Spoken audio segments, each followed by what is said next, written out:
हुआ या नहीं?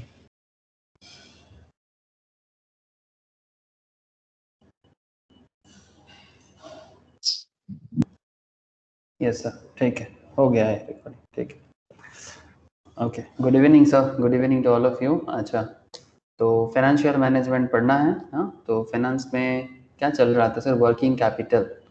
फाइनेंस में हम लोग वर्किंग कैपिटल जो है सर, वो हम लोग स्टार्ट किए हैं। काफ़ी हद तक वर्किंग कैपिटल का आइडिया आप लोगों को आ चुका है ना, तो मुझे भी पता है, आप लोगों को भी पता है कि काफ़ी हद तक आइडिया आ चुका है। अब आइडिया तो आ चुका है, अब क्या करना है सर? थोड़ा सा और अंदर जाना है वर्किंग कैपिटल के, और डेप्थ में जाना है। तो वर्किंग कैपिटल का जो डेप्थ में जब भी जाने का बात मैं आज करूँगा आप लोगों से, तो जैसे अगर आप लोगों को याद होगा कि अगर प्रीवियस डे में हम लोगों ने एक क्वेश्चंस किया था, ऐसे तो देखो सर, एवरीथिंग इज, मतलब ये फाइनेंशियल मैनेजमेंट हो, हर एक सब्जेक्ट आप लोग समझ सकते हो, everything is very very practical. तो जैसे कि लास्ट क्लास में मैंने जो case studies type of questions करवाया था आप लोगों को ऑपरेटिंग साइकिल अप्रोच का, वो ऑपरेटिंग साइकिल अप्रोच आपका आईटीसी का जो येपी था और नेस्ले का जो मैगी था, उसके बीच में एक कंपटीशन था। ऐसे बेस्ट तो मैगी था, और अगर मैगी को येपी जैसा बनना है, ये सॉरी उल्टा गलत बोल दिया ना, अगर येपी को मैगी जैसा बनना है, जैसे नूडल्स मार्केट में इंडिया में 60% मार्केट किसके पास है? इंडिया में ऑलमोस्ट 60% मार्केट नेस्ले मैगी के पास है। तो मैं आपको यही बता रहा था कि अगर येपी, दैट इज आईटीसी का जो प्रोडक्ट है, अगर उसे भी नूडल्स मार्केट में येपी को, मैगी को लेना, मतलब compete करना है, तो अपने बिजनेस में, ऑपरेटिंग साइकिल में, फाइनेंशियल एरिया में क्या मेहनत करना होगा।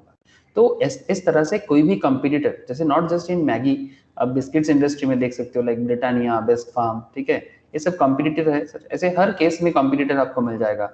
रिलायंस, एयरटेल, हर हर हर तरह का बिजनेस में आपको कोई ना कोई कॉम्पिटिटर मिल जाएगा। अब कॉम्पिटिटर को बीट करना है तो फाइनेंस एक बहुत बड़ा हथियार है। ऐसे देखो, प्रोडक्ट क्वालिटी, प्रोडक्ट का character, these all are very important thing. इसके बिना तो कोई भी बिजनेस नहीं चल सकता। हर बिजनेस का अपना प्रोडक्ट का एक जेन्युइन गुडविल होता है, हर बिजनेस का अपना खुद का एक कैरेक्टर होता है। जैसे कि सभी, किसी को एयरटेल पसंद है, किसी को जियो पसंद है, किसी को वोडाफोन पसंद है, तो इट्स अ सिंपल कॉन्सेप्ट। अब मोबाइल में भी देख लो ना, किसी को रियलमी पसंद है, किसी को Xiaomi पसंद है, किसी को वन प्लस पसंद है, ठीक है, सभी चाइनीज प्रोडक्ट्स है, बट फिर भी सबका अपना अपना वो मन में एक प्रोडक्ट के बारे में ना सभी के एक चलता रहता है। लेकिन सर, अगर किसी कंपनी को किसी को बीट करना है, क्वालिटी को अगर मैं 2 मिनट साइड में रख लूँ, मतलब प्रोडक्शन का जो भी कॉन्सेप्ट है उसको अगर 2 मिनट साइड में रखा जाए, 2 मिनट के लिए, मतलब प्रोडक्शन तो है ही, क्वालिटी भी है, बट फाइनेंशियल लेवल में भी चेक करना पड़ता है कि भाई बजट भी कंस्टेंट है हमेशा, बजट अबंडेंट तो नहीं होता ना। आप लोग मेरा बात समझ रहे हो ना? क्या बजट सभी के पास अबंडेंट है? जैसे वन प्लस को अगर एप्पल को कम्पीट करना है, तो आपको नहीं लगता कि वन प्लस के लिए चिंता का विषय है? हाँ sir, just tell me. OnePlus Apple को कम्पीट करने का कोशिश कर रहा है, ये तो हम लोगों को पता है, ये सर नो है ना? है ना? बट फिर भी वन प्लस के लिए बहुत ही मतलब चिंता का विषय है ना, कि मतलब वो किस तरह से एप्पल को बीट कर देगा। क्वालिटी अगर मैं छोड़ दूं तो फाइनेंस भी एक बहुत बड़ी बात है, क्योंकि क्वालिटी को एनहांस करने के लिए आपको पैसे का भी जरूरत है, ठीक है। तो that is all about financial area, and working capital इसमें बहुत इंपॉर्टेंट रोल प्ले करता है। तो इसी ऑपरेटिंग साइकिल में आज मैं आप लोगों के साथ बात करूंगा ऑपरेटिंग साइकिल का, जो आप लोगों को मैंने डायरेक्टली सारा का सारा इन्फॉर्मेशन दे दिया था। अभी मैं आप लोगों को क्या करूंगा, इन्फॉर्मेशन में दूंगा नहीं, आप लोगों को इन्फॉर्मेशन निकालना है। मतलब सर, मतलब ही बताना है। चलो आगे चलते हैं, ध्यान से सुनना, बहुत वाइटल कॉन्सेप्ट है, और ऐसे क्वेश्चन एग्जाम के सिचुएशंस के लिए भी बहुत वाइटल माना जाता है। तो ध्यान से एक एक पॉइंट का नजर रखना। ओके ओके, स्क्रीन शेयर हुआ है क्या? यस, स्क्रीन शेयर हुआ है। यस,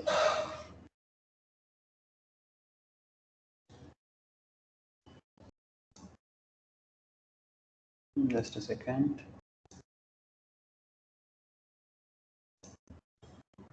ओके अगर आप थोड़ा सा नज़र रखते हो, जैसे ये ऑपरेटिंग साइकिल सभी को स्क्रीन दिख रहा होगा, स्क्रीन मतलब कंप्यूटर स्क्रीन में।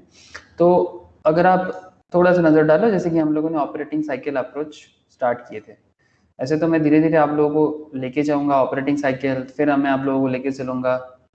लेके तो बहुत दूर जाना है सर फाइनेंस में, मन तो करता है पूरा फाइनेंस सिखा के छोड़ दूँ, अच्छा, look here, M1, M2, M3 operating cycle, current asset holding approach, जो हम लोग का नेक्स्ट डिस्कशन होगा, बट आज भी मेरा डिस्कशन जो है वो ऑपरेटिंग साइकिल अप्रोच में ही रहेगा सर। तो ऑपरेटिंग साइकिल अप्रोच में मैं आप लोगों को थोड़ा सा और डेप्थ में लेके जाऊंगा, ठीक है। तो आज का जो टॉपिक है ऑपरेटिंग साइकिल अप्रोच में ही है, बट टॉपिक का नाम क्या है sir? Estimation of operating cycle components. Okay, estimation of operating cycle components. Interesting है सर, देखना मजा आएगा।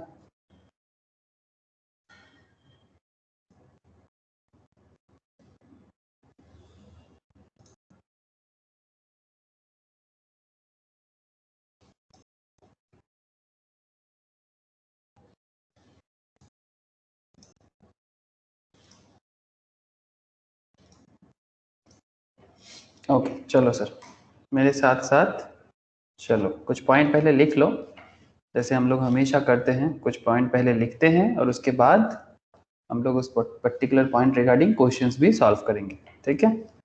ओके सर, आपने कह दिया तो मानना तो पड़ेगा। ठीक है सर, तो प्लीज हेडिंग बना दो sir. Estimation, estimation of operating cycle, क्या बोलेंगे sir? Components. Okay, estimation of operating cycle components. ऐसे ऑपरेटिंग साइकिल लास्ट क्लास में मजा आ गया था, होगा आप लोगों को। मजा क्यों सर? क्योंकि हम लोग एकदम रियल लाइफ देख रहे थे किस तरह से नेस्ले बिट कर रहा था। मतलब अगर आईटीसी एपी को, अगर आईटीसी एपी को, ये हम लोग का लास्ट क्लास का डिस्कशन था कि अगर आईटीसी एपी को मैगी को बीट करना है, दिस इज आईटीसी एपी, अगर इसको मैगी, नेस्ले मैगी को बीट करना है, आप देख सकते हो कहाँ चला गया नेस्ले मैगी। हाँ, तो उसको किस तरह से अपने फाइनेंशियल मतलब ऑपरेटिंग साइकिल में किस तरह से बिल्डअप करना है, और उसके रिगार्डिंग हम लोगों ने कई सारा क्वेश्चंस का जवाब दिया था। मैंने कोई होमवर्क आप लोगों को प्रोवाइड नहीं किया, मैं आज आप लोगों को प्रोवाइड करूंगा, एक साथ ही कर दूंगा सर। यस, मुझे याद है। अच्छा देखो, अभी मैं थोड़ा फाइनेंस पे प्रेशर कम दे रहा हूँ, अब धीरे धीरे प्रेशर बढ़ा दूंगा। ओके सर,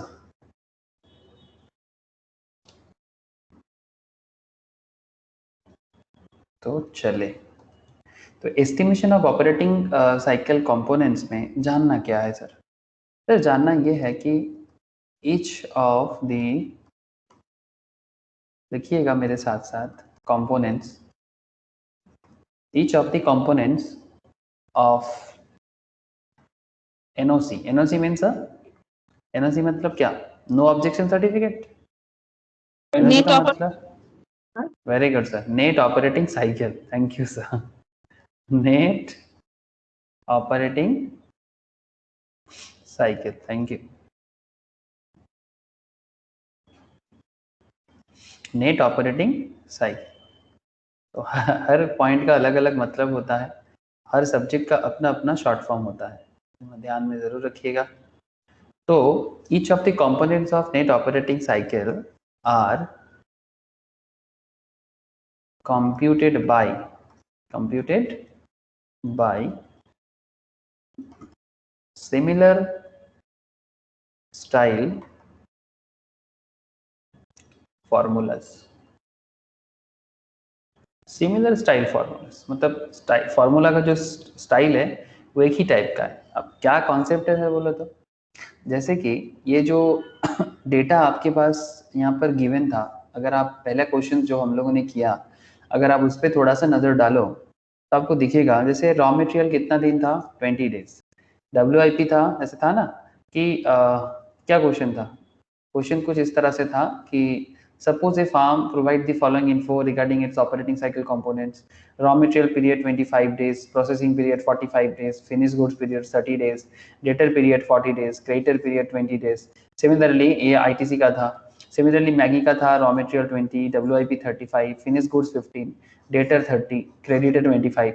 तो ये जो नंबर ऑफ डेज का खेल है ये गिवन था, बट करंट केस में मैं आपको क्या बताने जा रहा हूँ कि ये गिवन नहीं होगा, आपको एज ए फाइनेंस ऑफिसर आपको खुद कैलकुलेट करना होगा, ठीक है।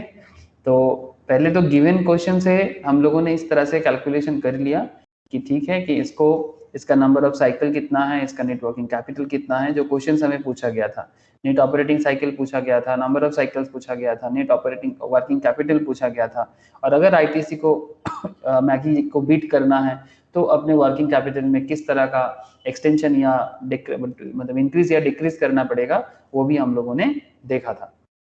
नाउ अब हमें ये सब गिवन नहीं रहेगा, नंबर ऑफ डेज का जो खेला है ये गिवन नहीं रहेगा। तो अगर ये गिवन नहीं रहेगा तो फिर हम कैसे कैलकुलेट करेंगे, दैट इज द क्वेश्चन। मतलब आप समझ रहे हो ना।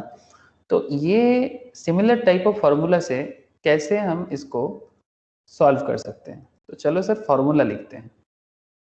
आर का फॉर्मूला, आर मतलब raw material, okay, R means raw material. तो लिखना आर का फॉर्मूला कुछ ऐसा है, average stock of raw material, pure financial analysis है। Average stock of raw material मतलब स्टॉक मटेरियल, रॉ मटेरियल का एवरेज करना होता है। जो लोग फंडामेंटल एनालिसिस पढ़ते हो लाइक ज्योति यार, प्रिया, रोशनी, आप लोगों को पता हो गया ना सर एवरेज हम लोग का कितना करते हैं फंडामेंटल में।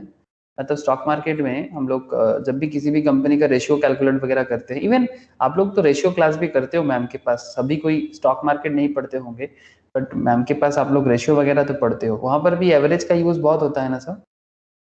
हाँ यस सर। Yes sir. तो average stock of raw material divided by raw material consumption per day, raw material consumption per day. मतलब आपको अगर रॉ मटेरियल पीरियड कैलकुलेट करना है देन आपको क्या करना होगा, average stock of raw material देखना है और raw material consumption per day उस पर्टिकुलर कंपनी में कितना होता है वो आपको देखना पड़ेगा। ये है हमारा एरिया। अब ये था आर का फॉर्मूला। सिमिलरली आपके पास दूसरा फॉर्मूला है जाएगा R W, W means W Y P, इसका भी सिमिलर फॉर्मूला है। हाँ work in progress, thank you sir. Average stock of WIP, ठीक है, divided by cost of production per day. WIP depend करता है प्रोडक्शन पे ना। WIP वर्क इन प्रोग्रेस का कॉन्सेप्ट किसके साथ कनेक्टेड है, इसका कॉन्सेप्ट कनेक्टेड है सर कॉस्ट ऑफ प्रोडक्शन के साथ। मतलब आपका बिजनेस जिस चीज का प्रोडक्शन करता है उस पर्टिकुलर प्रोडक्ट के लिए, चाहे वो सर्विस प्रोडक्शन हो या प्रोड्यूस का कोई गुड्स हो, कॉस्ट ऑफ प्रोडक्शन कितना आपका लग जाता है पर डे का, that is the very important point for you. ये है डब्ल्यू का फॉर्मूला। तो डब्ल्यू हो गया, आर हो गया, और क्या चाहिए आपको, आर के बाद डब्ल्यू के बाद ऑब्वियसली सर फिनिश गुड्स चाहिए हमें, वेरी गुड सर। तो वी नीड फिनिश गुड्स, तो चलो फिनिश गुड्स का भी देख लेते हैं। तो फिनिश गुड्स के लिए हमें, चलो सर ग्रीन से करते हैं, एफ है ना। एफ का फॉर्मूला क्या बन जाएगा, सिमिलर टाइप ऑफ फॉर्मूला है, इसका भी एवरेज कर देंगे। Average stock of finish goods divided by cost of goods sold per day, ठीक है। Cost of goods sold per day, ठीक है, जितना प्रोडक्ट मतलब कॉस्टिंग का गुड्स आप सेल करते हो उसके साथ आपका फिनिश गुड्स कनेक्टेड है। तो ये एफ हो गया। एफ के बाद और क्या चाहिए सर हमें बताओ, डेटर पीरियड चाहिए, very good sir, debtor period. तो एवरेज डेटर डिवाइडेड बाय किससे करें, एवरेज डेटर डिवाइडेड बाय किससे करेंगे, डेटर किसके कनेक्शन होता है सर, क्रेडिट से। Thank you sir. Debtor depend करता है आपके बिजनेस के क्रेडिट सेल्स पे, आप जितना उधार पे बेचोगे उतना आपका डेटर बढ़ता जाएगा। तो क्रेडिट सेल्स पर डे, ठीक है, इससे आपका डेटर पीरियड आ जाता है। एंड और क्या चाहिए सर हमें, C, C means creditor. Creditor period के लिए आपको क्या करना पड़ेगा, एवरेज क्रेडिटर से आपको डिवाइड करना चाहिए। बोलो सर क्रेडिटर किस पे डिपेंड करता है, credit purchase. Thank you sir, very good sir, very good. Credit purchase, जो आपने उधारी में परचेस किया था उस पर डिपेंड करता है, तो आपने पर डे कितना क्रेडिट परचेस करते हो, that is the point of your C. तो ये रहा आपका अलग अलग फॉर्मूला जो आपको बड़ा ही सिंपल वे में याद रखना है। आर का पीरियड याद रखना है, डब्ल्यू पीरियड याद रखना है, ठीक है, R W F D C, ठीक है, you have to remember this things, ताकि अब क्वेश्चन करने से थोड़ा याद आ जाएगा सर, ठीक है, क्वेश्चन करेंगे, बैलेंस शीट वगैरह देखेंगे तो वहीं से आप कैलकुलेट कर लोगे, ठीक है। तो प्योर फाइनेंशियल एनालिसिस है, ठीक है, जैसे कि जो लोग फंडामेंटल भी पढ़ते हो उन्हें भी फीलिंग आएगा जैसे हम फंडामेंटली पढ़ रहे हैं, और जो लोग फंडामेंटल नहीं पढ़ते वो तो समझ ही रहे हो ना सर, फाइनेंशियल मैनेजमेंट के साथ fundamental analysis is very very connected. तो बात कहाँ तक आ गया, एक नोट लिख लो सर, एक नोट 1 बोल के लिख लो।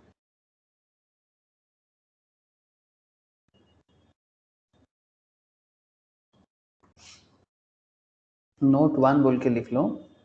क्या नोट लिखोगे, नोट पे लिखना एवरीवेयर, क्या लिखोगे, एवरीवेयर मतलब हर जगह में, मतलब दुनिया के किसी भी कोने में जाओ, everywhere, in every case of financial management also, everywhere average का मतलब ही होता है, average equals to what, opening plus closing divided by 2, है ना, सिंपल है। जहां पर भी आपको एवरेज पूछेगा, एवरेज रॉ मटेरियल हो, एवरेज स्टॉक हो, एवरेज फिनिश गुड्स हो, एवरेज डेटर हो, एवरेज क्रेडिटर हो, ओपनिंग प्लस क्लोजिंग बाय 2, तो इसके लिए आपको बस ओपनिंग डेटा चाहिए, क्लोजिंग डेटा चाहिए एंड उसको डिवाइडेड बाय 2 करना हो तो आपको मिल जाएगा क्या, एवरीवेयर एवरेज मिल जाएगा आपको। ये एक नोट बहुत जरूरी था आपके लिए। सर और क्या नोट है, सर और भी एक नोट है, वो भी बता देते हैं सर। तो चलो नोट 2, तो नोट 2 हमें क्या सिखाते हैं वो भी देख लेते हैं। Yes, interesting. तो नोट 2 में क्या पढ़ेंगे sir, look at the following sequence, लिखना, कॉस्टिंग वाला फीलिंग आएगा थोड़ा सा, लुक एट दी, कॉस्टिंग पढ़ते हो ना सर आप लोग मैम के पास, तो वो कॉस्टिंग वाला फीलिंग्स आएगा।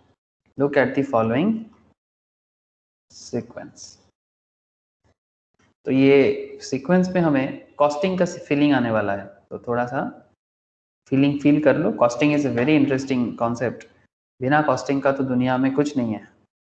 पहले कॉस्टिंग या पहले फाइनेंस, सर पता नहीं क्या पहले है, बट दोनों इंपॉर्टेंट है, इतना जरूर पता है। Opening stock of raw material, मतलब किसी भी बिजनेस में बिना रॉ मटेरियल का कुछ होगा क्या, हाँ सर, क्वेश्चन करेंगे तो क्लैरिटी आ जाएगा, बट रॉ मटेरियल का एक ओपनिंग बैलेंस होता है, मतलब जब आप स्टार्ट करते हो तब तो फ्रेश है, बट जो भी स्टार्ट कर रहे हो वही आपका ओपनिंग है। तो opening stock of raw material जो भी आपको मिलेगा, ठीक है, इसके साथ आपको बी पॉइंट में ऐड कर देना चाहिए।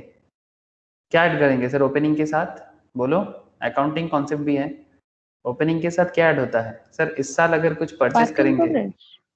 परचेस परचेस मतलब मानो सिंपल बात है, एकदम कॉमन सेंस में बता सकते हो आप लोग। आप लोग अकाउंटेंसी में तो बचपन से ये फाइनल अकाउंट तो करते आ रहे हो ना, तो उसमें आप लोग ट्रेडिंग या पीएल जो भी बनाते हो, ठीक है, इसको हम लोग इनकम स्टेटमेंट भी बोलते हैं, पीएल और ट्रेडिंग, ठीक है।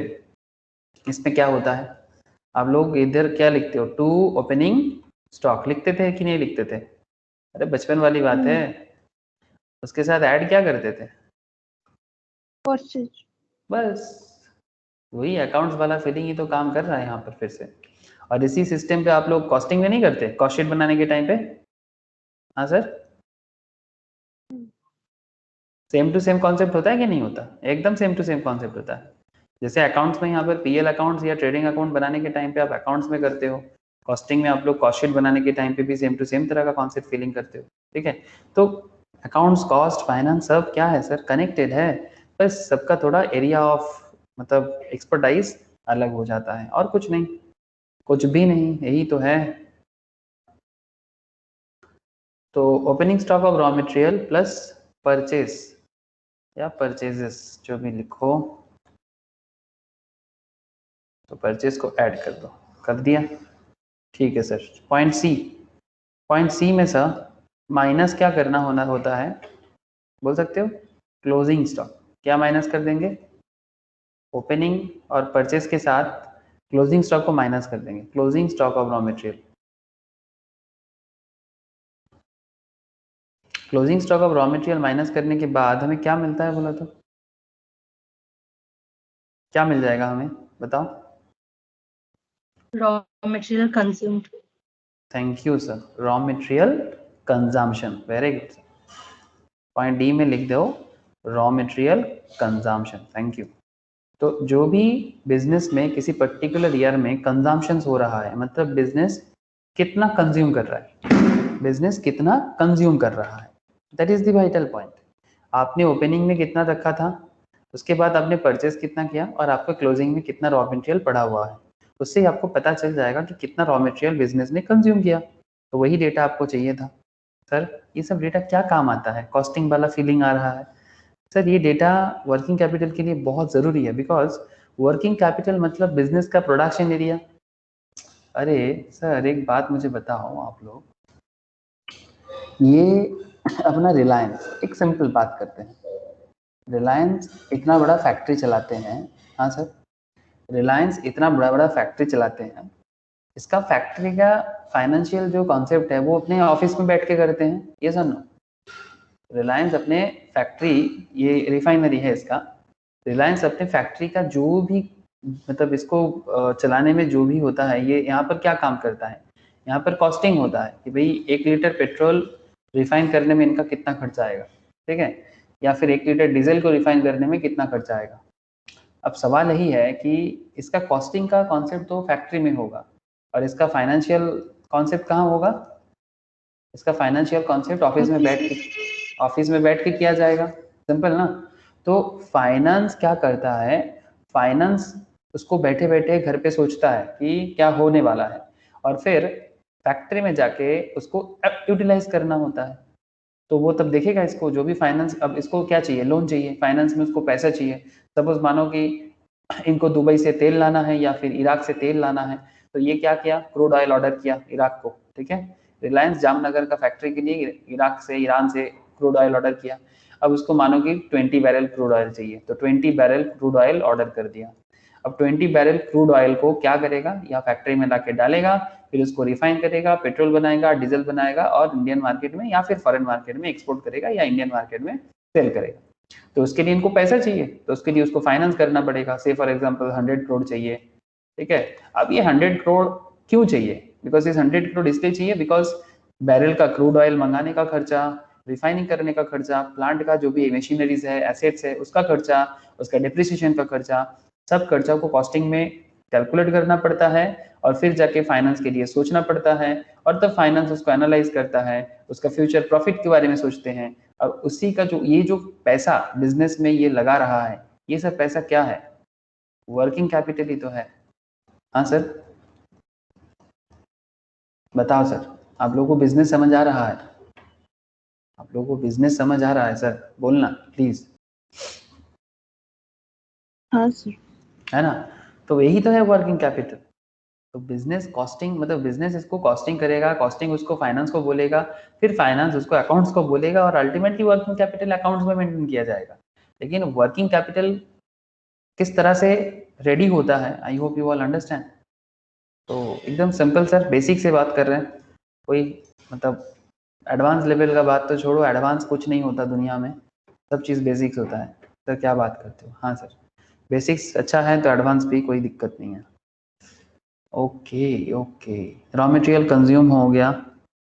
ओके, नेक्स्ट इज आपका, एक्चुअली क्या होता है जानते हो सर, बहुत लोग ना बेस खराब रहता है, फिर उनको लगता है कि शायद मेरे दिमाग में कोई चीज़ जाएगा नहीं। ये मैंने देखा, मेरे अपने एक्सपीरियंस में मैंने देखा कि हर चीज़, कोई भी चीज़ दुनिया में टफ नहीं होता अगर आप उसको स्टार्टिंग से सीख पाते हो तो। चाहे वो रॉकेट बनाना ही क्यों ना हो, या फिर स्पिरिचुअल साइंस ही क्यों ना हो, या फिर एक बेसिक सा फाइनेंशियल मैनेजमेंट ही क्यों ना हो। मुझे याद है, जैसे मेरा बचपन में मैथ थोड़ा ज़्यादा वीक था, अभी भी वीक है, बट बचपन में बहुत ज़्यादा वीक था। आप लोग अलजेब्रा करते थे सर?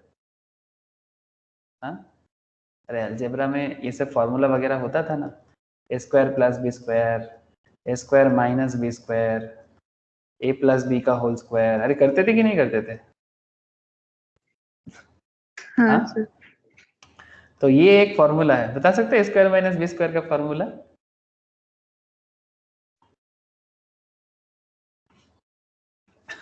ए प्लस बी इंटू ए माइनस बी। ठीक है, अब चलो सर मैथ तो मैं सिखाने वाला, मतलब मैं, मेरे दिमाग में मैथ उतना है भी नहीं, तो ये एक बहुत बचपन वाला क्लास 7 का बात है, मोस्ट ऑफली 6-7 के। तो ए स्क्वायर माइनस बी स्क्वायर, ये एक फॉर्मूला मैं 7 या 8 में पढ़ता था, तो मेरे दिमाग में ना कैसे भी करके घुस नहीं रहा था कि ये स्क्वायर माइनस बी स्क्वायर होता कैसे है। तो मैं टीचर के पास पढ़ता था मेरे नेटिव में, तो मुझे ना ये समझ, सभी को ही ना एकदम आराम से बोल दे रहा है कि ए प्लस बी इंटू ए माइनस बी, लेकिन मैं बार बार पूछ रहा हूँ कि ये ए प्लस बी इंटू ए माइनस बी हो क्यों रहा है। टीचर ने मेरे को इतना मारा सर ये सवाल पूछने के लिए, फिर मेरे दिमाग में, इवन टीचर जाके घर पे पापा को बोला कि सबको समझ आता है, तेरे बेटे को ही समझ नहीं आता। एक्चुअली मेरे पापा का दोस्त थे, फ्रेंड थे, तो बोलते हैं सबको समझ आता है, सिर्फ तुम्हारा बच्चा जो है ना, इसके दिमाग में भूसा भरा हुआ है, इसको मैथ एकदम नहीं आता, इसके जिंदगी में कुछ होने वाला नहीं है। ठीक है, फिर पापा को मैं बोल रहा मैं उनके पास पढ़ूंगा नहीं, पापा बोलते नहीं, पढ़ना है तो तुम्हें उनके पास ही पढ़ना है, वो बेस्ट टीचर है। तो एक्चुअली वो मेरे को समझाने के बजाय, मतलब उनको क्या करना चाहिए था, उनको मुझे समझाना चाहिए था, लेकिन उसने मुझे ना पहले मारा, बहुत मारा। वो छड़ी होता है ना सर, छड़ी से बहुत मारा, डंडा से। ये ए के साथ ये ए का इंटू हुआ, तब जाके ये ए स्क्वायर हुआ। ये बी के साथ और प्लस माइनस पे माइनस हुआ, और इस बी के साथ इस बी का इंटू हुआ, तब जाके ये बी स्क्वायर बना। सर ये क्या आप उनसे सीखे हो? नहीं सर ये बाद में मैं मैम से सीखा। क्लास 10 में जब मैं पढ़ता था, मेरा मैथ इतना वीक हो गया था, तो मैम के साथ दोस्ती मेरा तभी हुआ था 9-10 में जब पढ़ते थे। तो मैम सबसे बेस्ट स्टूडेंट हुआ करता था सर, फर्स्ट गर्ल थे हम लोग का। तो मैं मैम को पूछा कि आप मेरे को थोड़ा मैथ्स में थोड़ा सा बेस्ट बना दोगे? तो फिर मैम बोला हाँ आ जाना मेरे घर पे, कोई दिक्कत नहीं है। तो मैं मैम के पास मैथ्स करने के लिए चला जाता था, तो मैम ने मेरा ये सब थोड़ा बहुत जो भी डिस्टर्ब था बेस लेवल में, तो मैम ने ये सब ठीक किया। तो अगर मैं ये बात आपको बस शेयर करना चाहता हूँ, मैम एज ए फ्रेंड मुझे बहुत हेल्प किया था बचपन में मैथ्स। तो मेरा बस आपको यही कहना है कि अलजेब्रा माथा में घुसेगा कैसे जब बेसिक्स ही क्लियर नहीं है। अब बेसिक, इससे मुझे ये रियलाइजेशन हुआ था जब मैं थोड़ा सा बड़ा हुआ कि ये कोई भी चीज ना, मैं तो मैथ्स टफ नहीं होता, फाइनेंस भी टफ नहीं है, कोई भी सब्जेक्ट टफ नहीं है दुनिया में, अगर आपको शुरू से हर चीज का पता ना हो तो। कोई भी चीज आप बीच में शुरू करोगे, बेसिक्स नहीं सीखोगे, तो आप मुश्किल में पड़ोगे। ये चीज मैं देख रहा हूँ आजकल, ये किसी को भी, सब स्टॉक मार्केट पढ़ने आते हैं सर, तो स्टॉक मार्केट पढ़ने के टाइम पे मैं जब उनसे बात करता हूँ, तो मैं बोलता हूँ कि आपको बेसिक्स करना चाहिए पहले। वो उनका मानना होता है अरे बेसिक्स तो आजकल यूट्यूब देख देख के सीख गए। ठीक है, आप सुनना बात को ध्यान से, बोलते हैं आजकल तो यूट्यूब में इतना बेसिक्स है, तो बेसिक्स का क्या जरूरत। फिर बाद में जब उनको मैं फंडामेंटल समझाता हूँ, ठीक है, या टेक्निकल समझाता हूँ, स्पेशली फंडामेंटल में, फंडामेंटल के लिए बेसिक्स स्ट्रांग होना बहुत जरूरी है, एटलीस्ट स्टॉक मार्केट बेसिक्स भी बहुत जरूरी है। तो फिर तब उनको समझ में आ जाता है कि कितना पानी है। फिर वो क्या बोलता है, फंडामेंटल टफ है, लेकिन बात ऐसा नहीं है। अगर आपको किसी चीज में बेसिक सही है, तो चाहे फंडामेंटल हो चाहे टेक्निकल हो, कोई भी चीज में, तो वही मेरे अलजेब्रा जैसा कहानी है। ठीक है, ऐसा कहानी आप लोगों के साथ भी है क्या सर? हाँ सर, जो कहानी मैंने आपको शेयर किया ये मेरे साथ हुआ है। तो उसके बाद मेरे को एक चीज समझ में आ गया कि अगर किसी भी चीज को आप सीखने का ठान लो ना, तो बेसिक्स में काम करो। अगर आपका बेसिक्स खराब है, तो उसको, अगर पुराना गलती है तो सुधारो। जैसे मेरा गलती था, तो मैम ने मुझे हेल्प किया था, तो मैंने सुधारा, थोड़ा बहुत ठीक हुआ है। मास्टर नहीं बन पाया मैथ्स का, बट समझदारी हो गया सर, जिसको मैं इकोनॉमिक्स में समझा सकता हूँ, उतना मेरे को आ गया। ठीक है, लेकिन हाँ, मैम जैसा मैथ्स मुझे नहीं आता। जो लोग मैम के पास मैथ्स किए हैं उनको पता है ऑब्वियसली। तो पॉइंट वेरी सिंपल है कि अगर आपका पुराना कोई भी घाव है जिसको आपने ठीक नहीं किया था उस टाइम पे, वो बार बार आएगा, तो बेसिक्स ठीक कर लो, आपको एडवांस में कभी दिक्कत नहीं होगा। हर हर हर हर चीज में sir, not just in accounts, finance, even in law, tax, economics, कोई भी सब्जेक्ट्स में। हाँ सर, आप लोगों को कुछ समझ में आया मेरी कहानी से?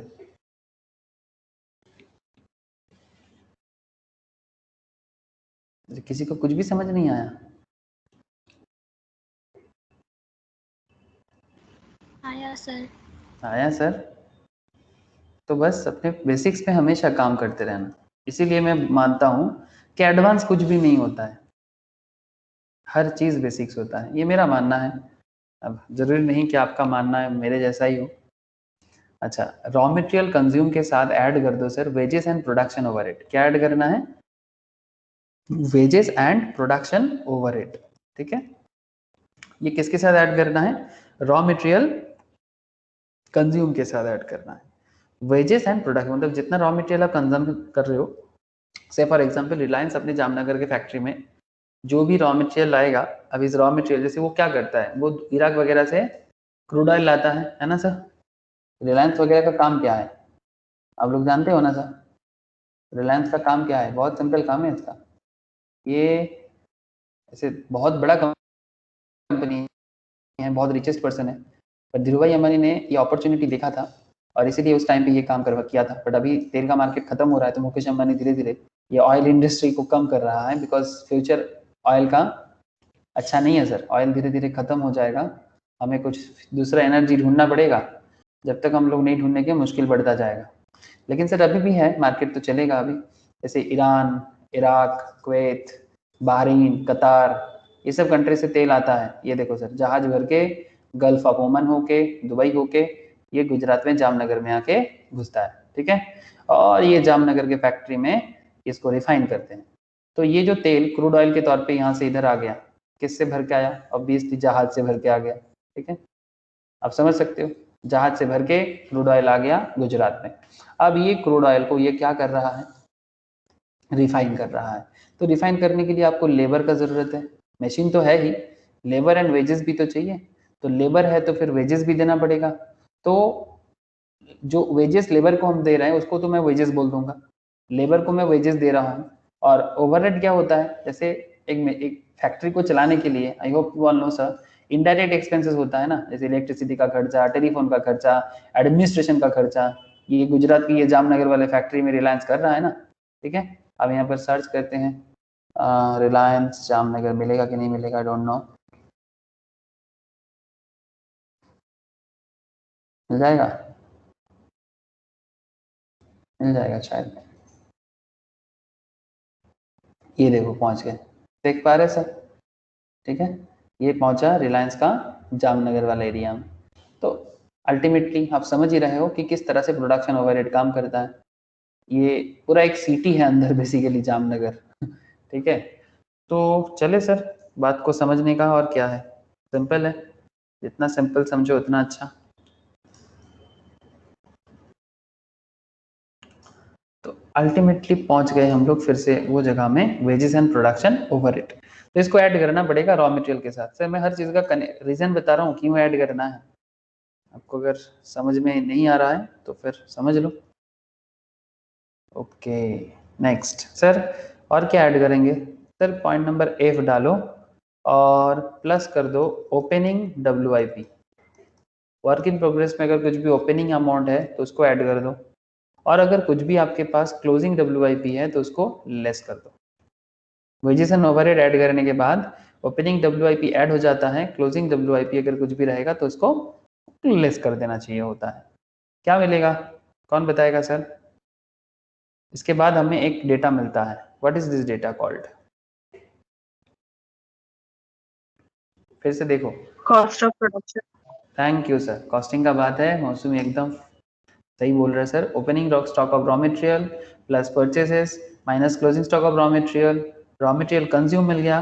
अब मिल गया वेजेस, प्रोडक्शन ओवरहेड ऐड कर दिए, उसके साथ sir opening WIP as well as closing WIP minus कर दिए। तो हमें क्या मिल गया? COP, या फिर आप बोलेंगे cost of production. Thank you sir. Sir इसके बाद हम बहुत डिटेल्स में नहीं जाएंगे, जहां तक जरूरी है वहीं तक जाएंगे। इसके साथ ऐड कर देंगे सर ओपनिंग फिनिश गुड्स। क्या ऐड कर देंगे? Opening finish goods. तो जो ओपनिंग फिनिश गुड्स है गोडाउन में पड़ा हुआ है उसको ले लेंगे और जे पॉइंट में माइनस कर देंगे। अगर क्लोजिंग कुछ भी है इस साल का तो क्लोजिंग फिनिश गुड्स को माइनस कर देंगे। तो क्लोजिंग फिनिश गुड्स माइनस करने के बाद बिजनेस में कुछ पड़ा रहेगा, एक फिर से एक इंटरेस्टिंग डेटा मिल जाएगा। क्या बोलेंगे सर इसको? बोलो। COGS। Thank you sir, COGS। COGS means cost of goods sold. Very good sir. Cost of goods sold. Sir ये सब तो कॉस्टिंग का बात है, आप क्यों बोल रहे हो? सर ये हमें वर्किंग कैपिटल के लिए चाहिए, इसीलिए। बिकॉज आप मुझे एक चीज बताओ, मैं बार बार इसीलिए आपको कहानी सुना रहा हूँ। ये कहानी के कॉन्सेप्ट क्या है, आपको बिजनेस करना है तो रॉ मटेरियल ले लो, परचेज के लिए न्यू रॉ मटेरियल ले लो, closing stock of raw material ले लो, रॉ मटेरियल कंजम्पशन मान लो, या वेजेस प्रोडक्शन ओवरहेड मान लो, ओपनिंग डब्ल्यूआईपी मान लो, क्लोजिंग डब्ल्यूआईपी मान लो, कॉस्ट ऑफ प्रोडक्शन कर लो। ये सभी चीजें आपका वर्किंग कैपिटल का ही पार्ट है ना सर। मतलब अल्टीमेटली आप इतना बड़ा जो भी प्रोड्यूस करोगे, गुड्स जो भी आप सेल करोगे, जैसे रिलायंस तेल बेचता है, ठीक है, कोई दूसरा कंपनी मैगी बेचता है, कोई कंपनी कोको कोला बेचता है, व्हाटएवर, जो भी जिसका बिजनेस हो, अल्टीमेट पॉइंट क्या है कि उसके लिए आपको कैपिटल चाहिए। तो हम लोग फाइनेंस में क्या करेंगे, इसी कॉस्ट ऑफ गुड सोल्ड के हिसाब से वर्किंग कैपिटल को कैलकुलेट करेंगे, दैट इज आवर मोटो। तो इसीलिए वर्किंग कैपिटल के लिए ये सब चीजें थोड़ा बात करना जरूरी हो गया, और कुछ नहीं सर। अच्छा सर, और कुछ बातें बोलोगे क्या? यस सर, और कुछ बातें भी है, मैं एक बार बोल दूं आप लोगों को। तो नोट 3 में सर बोलो सर। বলছি ডাইরেক্ট কস্ট কিছু এলো না, মানে প্রাইম কস্টের পার্টটা। দরকার নেই আমাদের, বিকজ কস্টিং এর ওই এরিয়াগুলো আমাদের প্রয়োজন হয় না। बिकॉज क्यों, मौसमी पूछ रहा है कि डायरेक्ट कॉस्ट, प्राइम कॉस्ट, ये सब हम लोगों को जरूरी नहीं है, ठीक है। हम बस ये वाला चीज तक रहेंगे, बिकॉज उतना डिटेल्स में जाने का जरूरत नहीं है।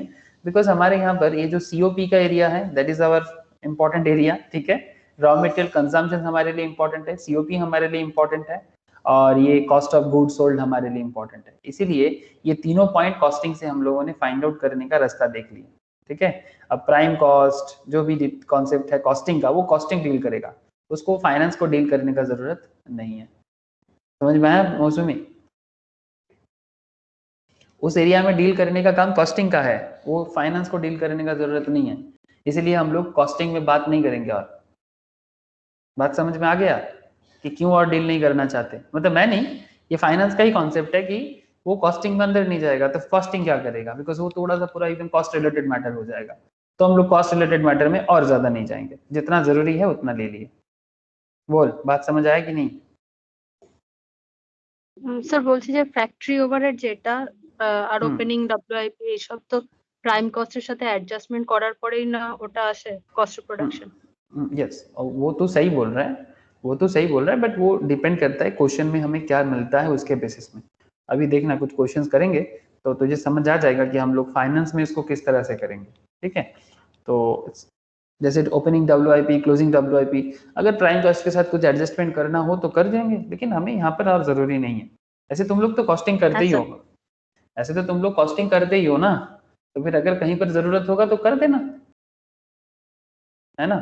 ओपनिंग डब्ल्यूआईपी, क्लोजिंग डब्ल्यूआईपी का जो भी कॉन्सेप्ट है, अगर तुम्हें कहीं पर भी जरूरत होगा तो प्राइम कॉस्ट के साथ एडजस्ट करने का तो कर देना, उसमें क्या प्रॉब्लम है, ठीक है। बेसिक जो लाइन था, सीक्वेंस था, वो इतना ठीक है। We will find two assumptions.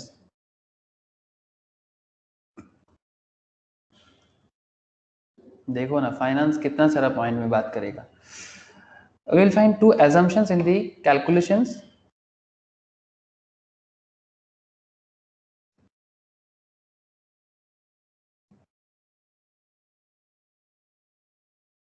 Done in note 2. ये note 2 में हम लोगों ने कुछ कैलकुलेशंस किया, उसके बारे में कुछ assumptions भी लेना पड़ेगा। जैसे एक इंटरेस्टिंग फैक्ट देखो, administration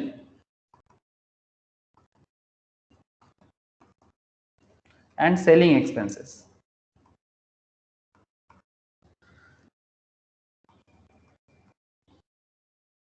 are not considered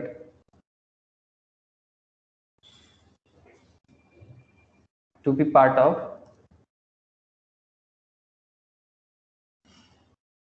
what? COP as well as and COGS, cost of goods sold.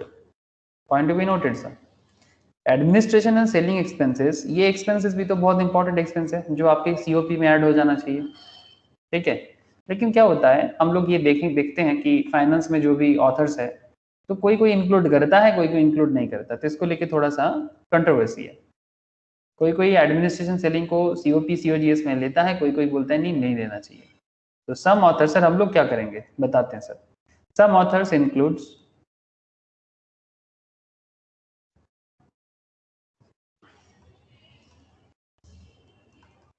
Administration and selling का क्या कॉन्सेप्ट है, ये कहां पर तय होता है बोले तो फैक्ट्री में नहीं होता, ये एक्चुअली कॉर्पोरेट ऑफिस में होता है ना। एडमिनिस्ट्रेशन एक्सपेंसेस जो भी है ये एक्चुअली कॉर्पोरेट ऑफिस के एक्सपेंसेस है। तो किसी का मानना है कि ये ऑफिस में बैठ के बिजनेस का प्रोडक्ट को सेल करने के बारे में जो भी बातें चल रहा है और उसके लिए ऑफिस का भाड़ा वगैरह जो भी दे रहा है, क्या उसको प्रोडक्ट कॉस्ट के साथ ऐड करना चाहिए, या फिर मैन्युफैक्चरिंग के फैक्ट्री के अंदर जो भी प्रोडक्शन हो रहा है वही खर्चा कॉस्ट ऑफ प्रोडक्शन या सीओजीएस में ऐड होना चाहिए। That's a controversial. तो कोई बोलते हैं कि नहीं ऐड होना चाहिए, कोई बोलता है नहीं, ठीक है। तो some authors include administration expenses in COP and COGS, और कोई कोई नहीं करता। अब सर खेल क्या है, अब खेल क्या देखो, लॉजिकल बात किधर जाता है, लॉजिकल बात कुछ ऐसा बात करता है। लॉजिकली WIP দাদা বল। একটু আগের পেজটা দেখাও। ও লিখ ले। হয়ে গেছে। Logically WIP should have used partial COP। क्या करता है sir, partial cost of production। WIP में partial COP होता है, मैं आगे बताता हूं आपको, अभी थोड़ा लिख लो। as these are semi finished goods, as these are semi finished goods। Sir क्यों, वर्क इन प्रोग्रेस में जो पड़ा हुआ है इसको सेमी फिनिश्ड क्यों बोलेंगे, बताते हैं सर। पूरा कंप्लीट नहीं हुआ तभी तो WIP है, अगर पूरा कंप्लीट हो जाता तो फिनिश गुड्स बोलते हैं ना। तो logically WIP should have used partial COP as these are semi finish goods. तो ये भी हम लोग कैलकुलेशन में करेंगे और ये बहुत इंपॉर्टेंट एक कॉन्सेप्ट है। However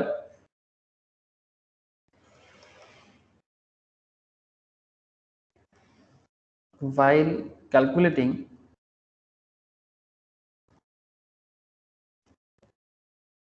WIP we are taking total CAP, we are taking total cost of production। तो कुछ एरिया में थोड़ा बहुत मतलब क्या बोले सर, मिसअंडरस्टैंडिंग है फाइनेंस और अकाउंट्स के बीच में, कॉस्टिंग के बीच में थोड़ा बहुत मिसअंडरस्टैंडिंग या ऑथर्स के बीच में भी है कि क्या करना चाहिए क्या नहीं करना चाहिए। तो वो बेस्ट प्रैक्टिस इंडस्ट्री में करते वक्त समझ में आता है, लेकिन एज पर हमारा जो भी कॉन्सेप्ट है वो मैं आपको अभी बताता हूँ कि क्या होता है और क्या होना चाहिए। हम लोग अभी किस तरह से सभी चीज़ों को सॉल्व करेंगे, तो मैं आपको वो चीज़ बताता हूँ। देखो आप एक काम करना सर, एक नोट 4 भी लिखो।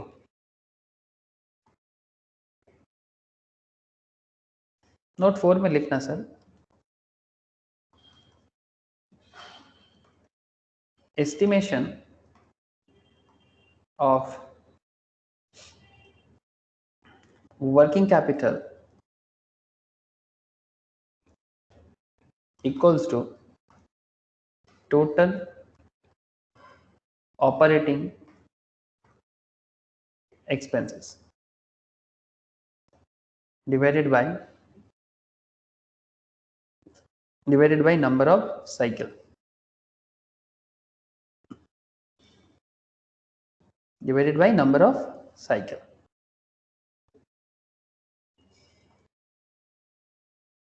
ये आपने पहले भी कर चुके हैं ना सर, हम लोग प्रीवियस क्लास में ये कॉन्सेप्ट पहले ही कर चुके हैं। अब यहां पर एक कॉन्सेप्ट है कि वेयर टोटल ऑपरेटिंग एक्सपेंस का मतलब COP मतलब cost of production plus administration expenses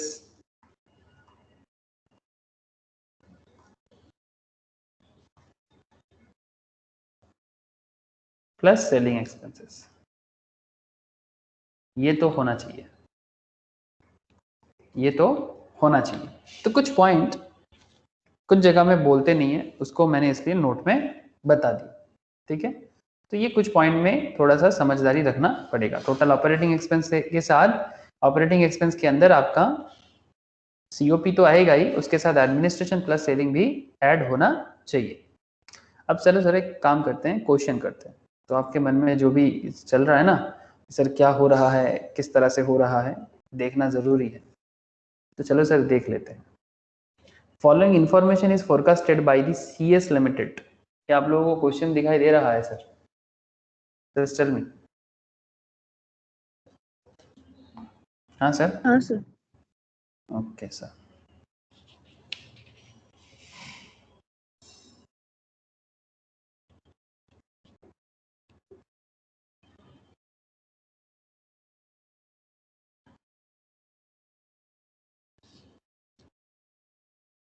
ठीक है सर, चलो इंफॉर्मेशन क्या दिया हुआ है देखो। कहते हैं कि CS लिमिटेड का एक इंफॉर्मेशन है for the year ending 31 March 2010 का है, ठीक है। अब 10 हो या 20 क्या फर्क पड़ता है सर? ये आप अगर देखोगे ये क्या डेटा है, बैलेंस शीट का बेसिकली कुछ बैलेंसेस दिया हुआ है। तो बैलेंस अगर आप देखो, balance as at 1 April 2009 and balance as at 31 March 2010, तो मतलब 2009 का डेटा एंड 2010 का डेटा। 1 अप्रैल 2009 मतलब लास्ट ईयर का था और ये इस साल का एंड का है, ठीक है। तो लास्ट ईयर का डेटा और इस साल का डेटा, मतलब 1 अप्रैल 2009 के ओपनिंग है बेसिकली, और इस ये 31 मार्च 2010 के एंड का डेटा है। अब ये ओपनिंग और क्लोजिंग के हिसाब से आपके पास है, मतलब एक्चुअली ये ईयर जो है ये 9-10 है, सिंपल बात है। ये जो फाइनेंशियल ईयर है दिस इज 9-10 है। अब इसी के हिसाब से आपके डेटा, आपको डेटा प्रेजेंट किया है, तो इसमें और क्या बड़ी बात है, कुछ भी नहीं है। सर देखो रॉ मटेरियल के बारे में क्या कहा है, 45, 65 इस तरह से दिया। WIP 35, 51, 300, finish good 60,000, 181, 71, 75। डेटर के बारे में बोला है, क्रेडिटर के बारे में बोला है। Annual purchase of raw material सभी क्रेडिट में बोला है, परचेज कुछ भी कैश में नहीं है। एनुअल कॉस्ट ऑफ प्रोडक्शन के बारे में देके रखा है। Annual cost of good sold के बारे में देके रखा है। ऑपरेटिंग कॉस्ट के बारे में बोला है एंड एनुअल सेल्स सब क्रेडिट सेल हुआ है, 11 लाख का ऑलमोस्ट क्रेडिट सेल किया है, वो भी आपको बोला है, ठीक है। फिर आपको पूछते हैं सर कि ये इंफॉर्मेशन आपके सामने है, now make take 1 year equals to 365। आपको कह दिया कि एक साल का मतलब आप 365 दिन ही मानेंगे, ठीक है। तो मान लीजिए 365 दिन, इसी यही तो मान के आ रहे हैं सर। एक्चुअली कई बार होता है 360 भी मानने के लिए बोलता है, ठीक है। वो कुछ इधर उधर होता है, तो कोई कोई 360 डेज के हिसाब से ही बोलता है। तो अगर क्वेश्चन 360 बोलेगा तो आपका कैलकुलेशन 360 होना चाहिए। अगर 365 कुछ नहीं बोलेगा तो 365 एज्यूम करके भी कर लेना। You are required to calculate net operating cycle, number of operating cycles in the year and amount of working capital requirement. लेकिन एक चीज ध्यान में देना सर, आप लोगों के पिछला क्वेश्चन जब हम लोग लास्ट क्लास में सॉल्व कर रहे थे उसमें आपको सब नंबर ऑफ डेज गिवन था, बट इसमें आपको कुछ भी डेज वगैरह गिवन नहीं है। मतलब आपका मेहनत ज्यादा हो रहा है इसमें, है ना, आपका मेहनत बढ़ जाएगा। तो आपको सारा का सारा पीरियड जो आपका RWFD मतलब raw material period, debtor period, finish goods period, आपका क्रेडिटर पीरियड, सब आपको कैलकुलेट करना है ये डेटा से, ठीक है। तो चलो सर समझ में आया ना क्वेश्चन आप लोगों को? हाँ, अब आपको यहाँ से सारा का सारा चीजें फाइंड आउट करना पड़ेगा सर, तभी जाके आप इसको सॉल्व कर पाओगे। तो चलो सर सॉल्यूशन के लिए चलते हैं।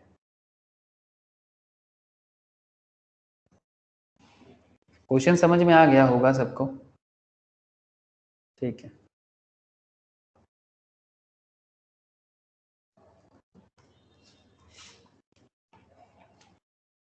तो सबसे पहले क्या कैलकुलेट करेंगे सर? Calculation of R. क्या कैलकुलेट करेंगे? Calculation of R. आर मतलब सर रॉ मटेरियल पीरियड ना, आर का मतलब रॉ मटेरियल पीरियड। तो आप सबसे पहले कैलकुलेशन ऑफ आर कीजिए, मतलब रॉ मटेरियल पीरियड को कैलकुलेट कीजिए सबसे पहले। तो ये देखिए सर रॉ मटेरियल पीरियड आपके सामने गिवन है। तो बताओ सर क्या करें? रॉ मटेरियल पीरियड के कैलकुलेट करने के लिए आपको क्या करना पड़ेगा? कौन बता सकता है? रॉ मटेरियल पीरियड कैलकुलेट करने के लिए आपको ये कॉन्सेप्ट लगाना पड़ेगा ना, average stock of raw material divided by raw material consumption per day. आपको बात समझ में आ रहा है ना आप लोगों को? तो इस तरह से आपको हर एक चीज का एवरेज और उसका per day consumption, per day production, इस तरह से आपको जाना है, आर का, डब्ल्यू का, सभी चीजों का, ठीक है। तो इसको सॉल्व करने के लिए आपको भी वैसा ही मेहनत करना होगा। तो कैलकुलेशन ऑफ आर के लिए आपको पहले क्या कर देना चाहिए, सबसे पहले आप बता दो sir average stock of raw material. मैं आप लोगों के आंसर के लिए वेट कर रहा हूँ, आप लोग बता दीजिए मुझे सर। 78। हाँ सर, एवरेज कितना है? 55 178 ऐसा कुछ बोला है सर। 45,000 एंड 65 356 डिवाइडेड बाई 2 ना। हाँ सर, ये दोनों को, ये दोनों को ऐड करके डिवाइडेड बाई 2 कर देंगे। Very good sir. तो average stock of raw material हमें मिल जाएगा। तो चलो कर देते हैं। ओपनिंग बेसिकली क्या होता है, opening plus closing divided by 2। तो opening plus closing divided by 2, very good sir. Opening plus closing divided by 2, तो ओपनिंग कितना था 45,000, 45,000 प्लस क्लोजिंग कितना है 65 356, 65 356 डिवाइडेड बाई 2 कितना हो जाएगा सर? 55 178। Thank you sir. तो आपको ये मिल गया सर। इसमें तो काम बनेगा नहीं, आपको और थोड़ा मेहनत करना है। ये सब वर्किंग्स है, क्या है सर ये सब? ये सब वर्किंग्स के तौर पे चल रहा है, ठीक है। ये सब वर्किंग्स है, कैलकुलेशन ऑफ आवर सब वर्किंग नोट है सर। आपको वर्किंग नोट आपका क्वेश्चन का पार्ट बनता है, मतलब आंसर का पार्ट है। एक्चुअली वर्किंग नोट करते हुए आपको सारा का सारा चलना पड़ेगा। तो इस तरह से अभी आगे का कोई कॉन्सेप्ट क्या है सर, आपको बताना पड़ेगा sir. Raw material consumption, very good sir, very good. आप लोग तो एकदम दिमाग वाले निकले। मैं तो आप लोगों को बुद्धू समझ रहा था, लेकिन मैं समझ अभी देख रहा मैं ही बुद्धू हूँ। आप लोग तो एक नंबर दिमाग वाले देख रहे हैं sir. Raw material consumption sir, इसका फॉर्मूला क्या लगता है, क्या होगा रॉ मटेरियल कंजम्पशन का? Opening stock plus purchase minus closing stock, सही बोला ना मैंने? बोलो सर। हाँ sir. Opening stock plus purchase minus closing stock. अरे सर आप लोग सब जानते हो, मुझे कुछ भी नहीं आता है। तो माइनस क्लोजिंग स्टॉक, तो ओपनिंग स्टॉक कितना है,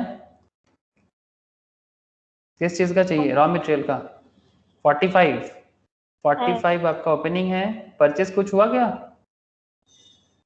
ये देखो सर, ये देखो, ये देखो sir, annual purchase of raw material सारा का सारा क्रेडिट परचेस है। 4 लाख का परचेस किया आपने। कितने का परचेस किया? 4 लाख का परचेस किया, ठीक है। आपको इन्फॉर्मेशन रीड करना आना चाहिए सर। इन्फॉर्मेशन रीड कर लोगे तो सारा झंझट खत्म। तो opening plus purchase minus closing stock, अब सारा का सारा डेटा हमें अवेलेबल हो गया, तो हम लोग इजीली कैलकुलेट कर लेंगे। तो ओपनिंग हो गया हमारा 45,000, परचेज हो गया हमारा 4 लाख, और क्लोजिंग हो गया हमारा 65 356।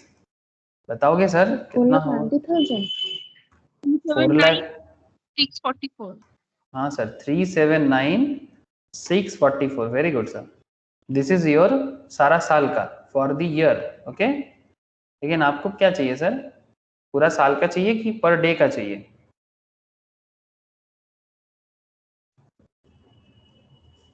Per day. आपको पर डे का चाहिए। 365 में आप डिवाइड कर दो तो आपको मिल जाएगा ना कितना? 40.12। 1040, बस ठीक है, पॉइंट छोड़ दो, दिक्कत नहीं है।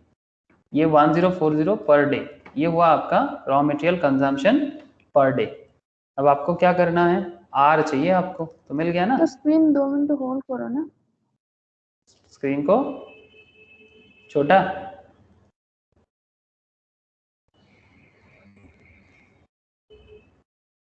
देखो हो गया।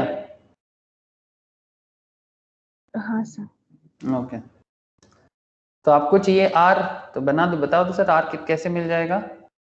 अपने फॉर्मूला पहले ही लिख चुके थे। Average divided by consumption.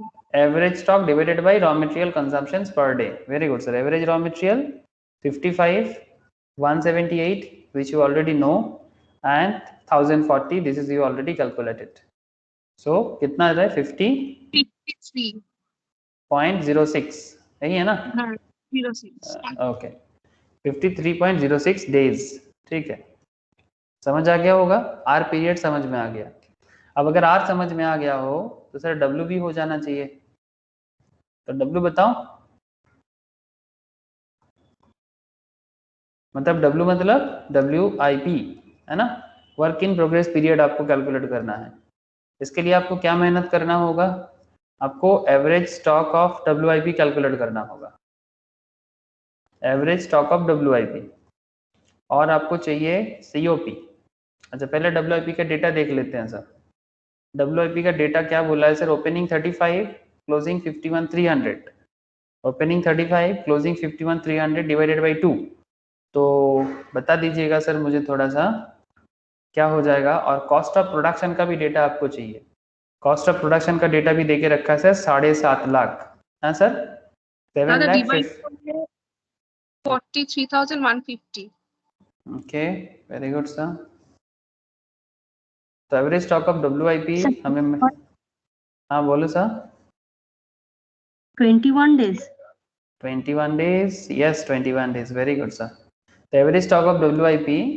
Average stock of WIP मुझे थोड़ा बता दो फटाफट. 35,000 प्लस 35,000 प्लस 51,300 ना. 51,300 ओके. 51,300 divided by 2. तो इधर हमें मिल गया सर 43,150. एवरेज स्टॉक हो गया. एवरेज स्टॉक ऑफ WIP हो गया. अभी हमें चाहिए COP, कॉस्ट ऑफ प्रोडक्शन, जो मेरे क्वेश्चंस में गिवन है. अब देख सकते हैं 7.5 लाख का जो डेटा है वो क्वेश्चन में गिवन रखा है. This is the area 7,50,000. तो हमें मिल गया सर. तो 7.5 lakh for the year.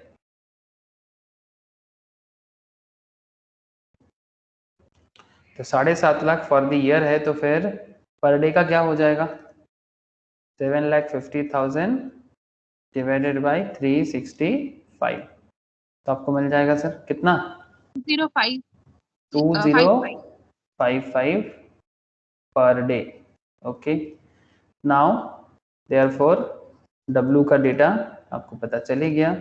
43,150 divided by 2055 कितना हो रहा है? 21 डेज.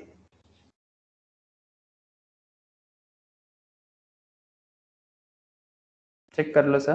हाँ ओके 21 डेज. तो हो गया. ये हो गया सर एकदम बढ़िया से हो गया.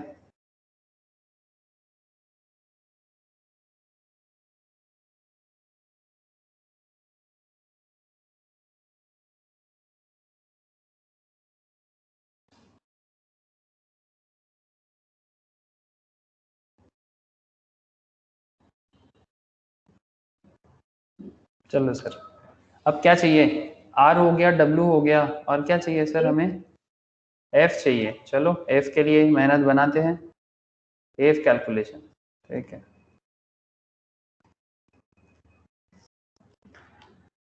F का फॉर्मूला है average stock of finish goods. तो क्या हमें average stock of finish goods उपलब्ध है हमारे लिए? एकदम सर उपलब्ध है. 60, 181, 70, 171 ये सब तो डेटा मिल जाता है ना फैक्ट्री लेवल से कि कितना फिनिश गुड्स है कितना नहीं है. ये तो फैक्ट्री से ही मिल जाएगा आपको. तो 60, 181, 7175, 7175 एंड डिवाइडेड बाई 2. ये हो गया. और क्या चाहिए होगा? COGS. COGS दिया है क्या? Yes sir. देखो annual cost of goods sold. Annual cost of average stock 65,178. Okay ठीक है सर. चलो देखते हैं क्या हो गया. यस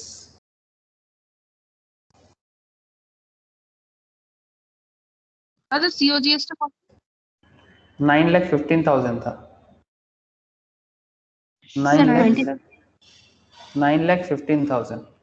तो average stock of finish goods average stock of finish goods कितना हो गया 6181 प्लस 7175। हाँ बोलो। F 26 days. Thank you sir, thank you. 26 days, very good. तो 6181 divided by plus 7175 divided by 2, ये हो जा रहा है मेरा 65178। आई होप सबके साथ मैच हुआ मेरा। अगर किसी का हाँ ओके। हाँ COGS जो है that is 9,15,000 for the year, that is given है क्वेश्चन में, this one 9 lakh, yes 26 days, very good sir। ये for the year है, पूरा साल का है for the year। तो हमें चाहिए पर डे का, तो इससे हमें क्या कर देना चाहिए 9,15,000 डिवाइडेड बाय 365 इक्वल्स टू हमें मिल जाएगा कितना सर 2507। है दादा। ओके, दिमाग का कोई बात ही नहीं है, मेहनत का खेल है। 2507, तो F कितना हो जाएगा हमारा 65178 डिवाइडेड बाय 2507, तो इक्वल्स टू तुम लोगों के हिसाब से 26 है, मेरा भी क्या 26 ही आएगा? यस सर 26 ही आ जाएगा, सही है ना मेरा? Yes sir. अब क्या चाहिए सर हमें? सर अब हम लोग करेंगे debtor, very good sir. Calculation of D, debtor period चाहिए, तो चलो सर डेटर को भी कर लेते हैं। डेटर के लिए हमें चाहिए एवरेज डेटर, क्या कोई इन्फॉर्मेशन है sir? Yes sir, average debtor का इन्फॉर्मेशन गिवन है 1,12,123 एंड 1,35,000 डिवाइडेड बाई 2। और डेटर करने के लिए हमें क्या चाहिए? क्रेडिट सेल्स चाहिए ना। डेटर के लिए हमें क्या चाहिए सर? Credit sales. तो क्या हमें क्रेडिट सेल का डेटा मिलेगा सर? ये देखो sir, annual sales all credit 11 lakh का दिखाई दे रहा है सर आप लोगों को? Yes sir. तो चलो sir average debtor, average debtor के लिए हमें डेटा पता है सर, ओपनिंग 1,1,2,1,2,3 प्लस 1,35,000 हाँ credit sale 11 lakh, credit sale 11 lakh, this do data is this. तो हम लोग कर लेंगे सर डिवाइडेड बाई 2 करके, कितना आ रहा है मुझे बताओगे sir average debtor? 1,23,567। Thank you sir. 567 या 562? 561.5 आ रहा है ना। हाँ 1.5 मतलब 2 कर सकते हैं ना। Okay, now sir credit sale, credit sales, credit sales equals to 11 lakh, जो हमें क्वेश्चन में ही डायरेक्टली पता चल गया 11 लाख फॉर द ईयर, पूरा साल का है 11 लाख। तो देयरफॉर 11 लाख डिवाइडेड बाय 365 करके, हाँ बोलो। डेटर की 41 डेज। यस सर, सही बोला। 3014 है क्या ये वाला? है दादा। ओके, तो देयरफॉर डेटर कितना हो जाएगा 1,23,562 डिवाइडेड बाय 3014 इक्वल्स टू हो जाता है 41 डेज। आई होप मेरा भी आप लोग जैसा ही सही बना है। ओके, दो डेटर हो गया, और कुछ चाहिए सर? क्रेडिटर। ओके सर, अभी भी बात बाकी है, तो बात बाकी, तो चलो बाकी बात को भी पूरा कर लेते हैं। तो हमें चाहिए क्रेडिटर, ओके।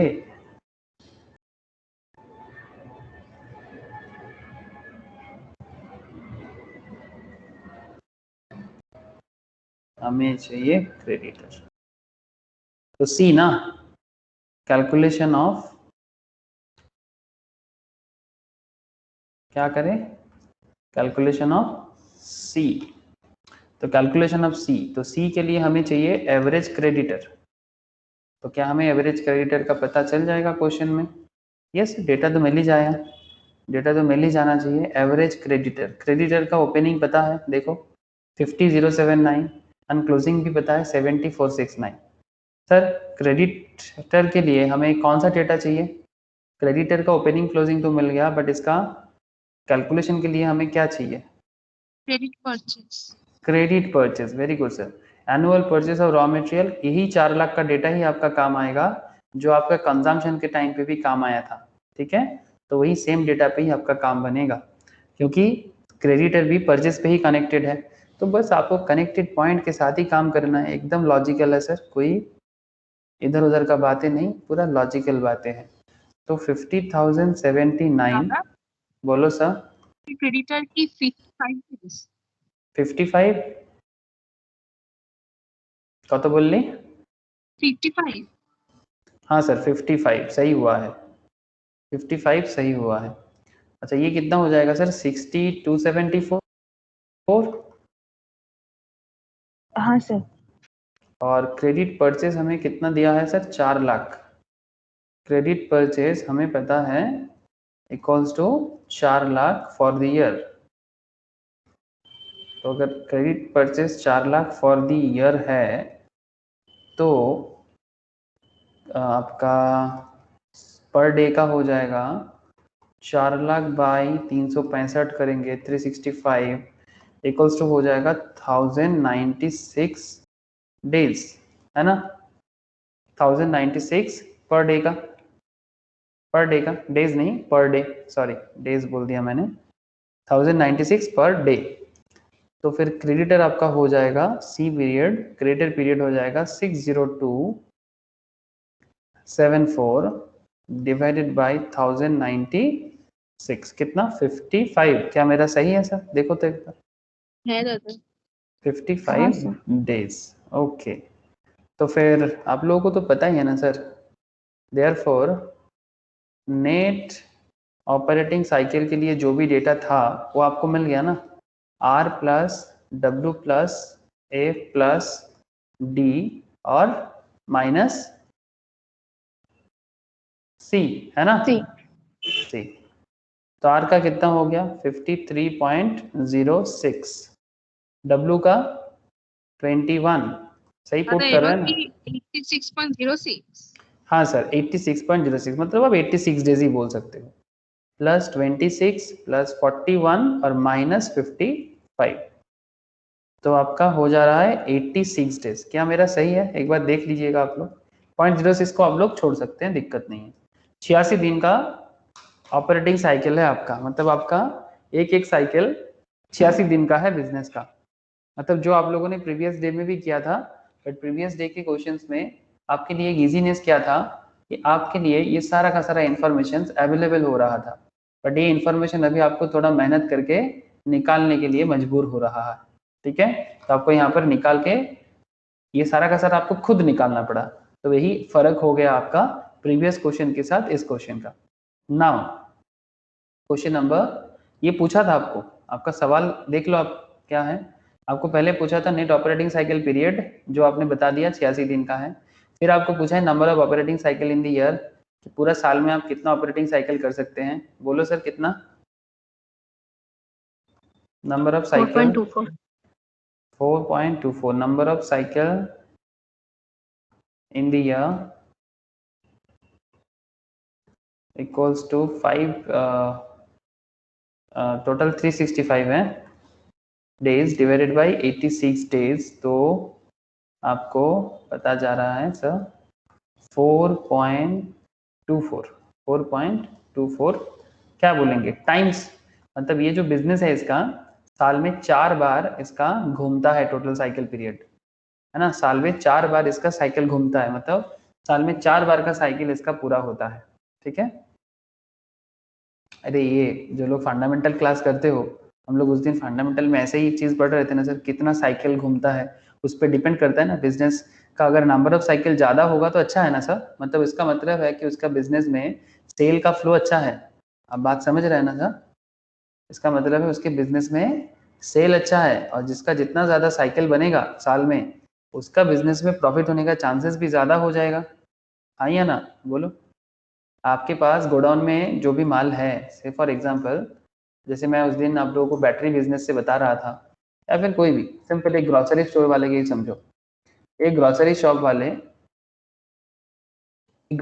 वाले अपनी दुकान में जो भी प्रोडक्ट लाता है, ठीक है, जो भी प्रोडक्ट अपनी ग्रोसरी दुकान में वो या वेजिटेबल शॉप में लाता है, उसका साइकिल जितना ज़्यादा होगा अच्छा है। से फॉर एग्जांपल ये शॉपिंग मॉल में या फिर ये ग्रोसरी वाले को देखो, ये प्रोडक्ट वो क्या करता है, होलसेल मार्केट से उठा के लाते हैं और फिर दुकान में सजाते हैं, फिर इसको सेल करते हैं।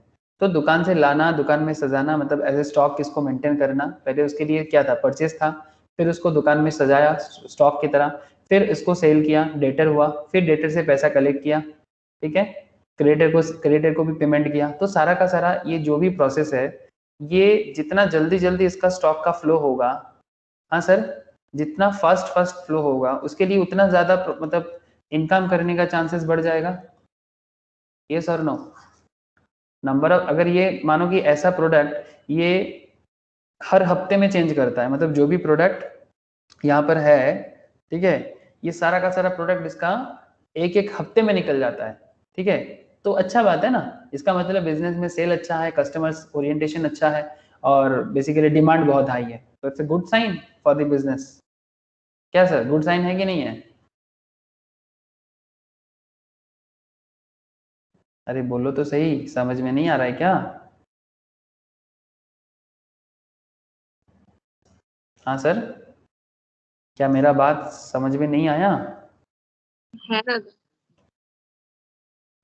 तो इसी तरह से ये ऑपरेटिंग साइकिल आपके लिए बहुत वाइटल है। ऐसे तो वो ऑपरेटिंग साइकिल ज़्यादातर मैन्युफैक्चरिंग कंपनीज वगैरह के लिए एप्लीकेबल होते हैं।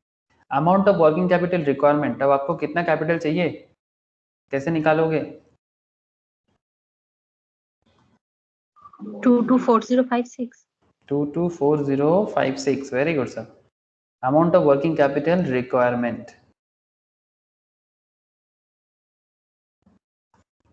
ठीक है, तो amount of working capital requirement के लिए आपको क्या चाहिए, amount of annual cost of production,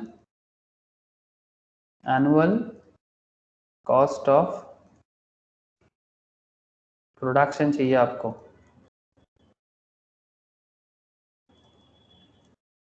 divided by क्या, number of, total operating expense. अरे वही टोटल ऑपरेटिंग एक्सपेंस मतलब ही कॉस्ट ऑफ प्रोडक्शन, सिंपल वही बात है। टोटल ऑपरेटिंग एक्सपेंस मतलब एनुअल कॉस्ट ऑफ प्रोडक्शन ही तो हो गया, ठीक है, आप टोटल ऑपरेटिंग एक्सपेंस बोलो या एनुअल कॉस्ट ऑफ प्रोडक्शन। हाँ আলাদা করেও তো দেওয়া ছিল। हाँ बोल, বলছিলাম ওখানে কস্ট অফ প্রোডাকশন আলাদা আর অপারেটিং এক্সপেন্স আলাদা দেওয়া ছিল। इसमें एनुअल कॉस्ट ऑफ प्रोडक्शन कितना बोला है, एनुअल कॉस्ट ऑफ प्रोडक्शन बोला है 7.5 लाख और एनुअल ऑपरेटिंग कॉस्ट बोला है 9.5 लाख। अच्छा हाँ, तब तो ऑपरेटिंग कॉस्ट में ही जाना चाहिए। यस सर, ठीक ठीक ठीक, तो फिर मुझे भी यही करना चाहिए। हाँ बोलो। ये अप्रॉक्स करके 224057 होम 224057, हाँ सही बोला सर, ऑपरेटिंग एक्सपेंसेस ही लेना चाहिए। तो annual cost of, annual operating cost, very good Mausami, very good, annual operating cost divided by number of cycle. तो मेरे यहाँ पर सर मैं यहाँ पर कर दे रहा हूँ,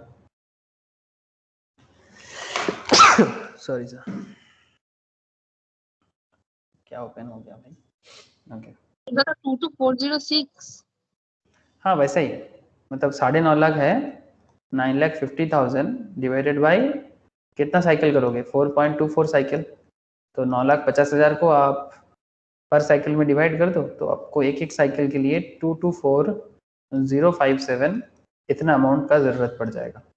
अब इसी के हिसाब से उसको बैंक में अप्लाई करना है कि भाई मेरे को 86 दिन का एक साइकिल के लिए 2,24,057 रुपया दे दो, समझ रहे सर? हाँ, एक एक साइकिल के लिए मुझे 2,24,057 रुपीज दे दो ताकि मैं अपना बिजनेस में प्रोडक्शन कर पाऊँ। समझ में आया किस तरह से बिजनेस अपना प्लान लेके बैंक के पास जाते हैं, कैपिटल का रिक्वायरमेंट लेके फाइनेंशियल कंपनीज के पास जाते हैं, तभी जाके फाइनेंस कंपनीज उसको फाइनेंस करता है। आप लोग जब बैंक में नौकरी करोगे आपके पास ऐसे कंपनीज आएगा उसका फाइल लेके, वर्किंग कैपिटल का डिटेल्स लेके, तब आपको समझ में आएगा, ठीक है, कि किस तरह से कंपनी अपना लोन सैंक्शन करने के लिए आपके पास पहुंचेगा। अगर आप बैंक में नौकरी करते हो तो, या फिर किसी फाइनेंशियल कंपनी में मैनेजर हो तो, बहुत सारे कंपनीज है। हाँ सर, फाइनेंस कंपनी तो मार्केट में एकदम भरा पड़ा है, तो आप लोगों को ही तो नौकरी मिलेगा वहाँ पर, और किसको मिलेगा। तो जब आप वहाँ पर नौकरी करोगे तो आपके सामने जब वो आएगा अपना डिटेल्स लेके, तो आप भी उसको चेक करके उसको सच में कितना लोन देना चाहिए, कितना लोन उसको सैंक्शन होना चाहिए, उसका भी आपको अता पता हिसाब समझ आएगा। समझ में आ रहा है सर कि किस तरह से बिजनेस अपना रिक्वायरमेंट फाइंड आउट करते हैं? बोलो सर। ये सब प्रोजेक्ट ही है ना, रियल लाइफ, ये सब रियल लाइफ प्रोजेक्ट है। तो आप जब रियल लाइफ काम करोगे तो आपको ऐसे प्रोजेक्ट और समझ में आता जाएगा। ये क्वेश्चन है trading and profit and loss account of beta limited का। क्वेश्चन दिखाई दे रहा है आप लोगों को? हाँ सर। ये बीटा लिमिटेड जो है 31 मार्च ईयर एंड का डेटा दिया है आपको। बेसिकली ट्रेडिंग एंड पीएल है इसका।